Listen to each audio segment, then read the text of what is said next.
Friday 24th of July, and we've woken up at a free camp in Ruatiti, R-U-A-T-I-T-I, Ruatiti. And check this out, like normally they've got long drops and they're like metal or plastic, or they're flashing. There's actually flashing toilets up top. But this one is like a genuine Australian Thunderbox, so we're quite impressed with these ones. We like them. A few days ago, there was a news story on, I think it was up at the Coromandel Peninsula out there somewhere. They'd had some really quite bad weather and people had been flooded in or out, as the case may be, and the winds were quite bad, and a child's trampoline got blown away, and the trampoline company felt quite bad for them, and they bought them a new trampoline and presented them with a new trampoline because their old one had blown away with the wind, which I thought was really funny because, you know, in WA where we come from, it's quite windy. We get the Fremantle Doctor every day in Perth, and Geraldton is the windiest city. And I haven't really seen much wind here yet. A few little puffs of breeze, but no gusts of wind. Even when it's raining, it's not gusty at all. And you know, back in Perth, the trampolines blow around all the time. Like, depending on which way the wind goes, depends whether you have or do not have a trampoline in your yard that day. That's how the neighbourhood kids share their trampolines, is through the wind. So I thought that was a little bit over the top to get a trampoline bought when it's just a general thing to have a trampoline blow around. And yesterday I got my comeuppance because we were driving on this road from Napier Hastings to Taihape, T-A-I-H-A-P-E, and it's about 120 kilometres, and it took us nearly 3 hours. It was so windy.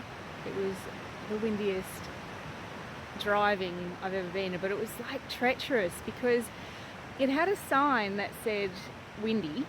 I'm like, oh, okay, cool, it's windy, and it was farmland, but really hilly farmland, and it started off high, you know, high hills and rolling and, you know, down, and we're obviously in the valley, so it, you know, thought, oh, well, there's gusts of wind coming off this valley, but those hills in the paddocks, as they are, were creating kind of gusts and eddies of wind. So I'm kind of driving along, and all of a sudden I'm on the other side of the road, and hanging on, and then like an embankment would be there, and I'd be back on my side of the road, but I'd be almost into the embankment, and then you'd come out the other side of the embankment and you push right across again, and you know, there's dips on both sides of the road. If you go too far, you're in, and if there was any traffic, I would have been in front of it. Like, we were just buffeted.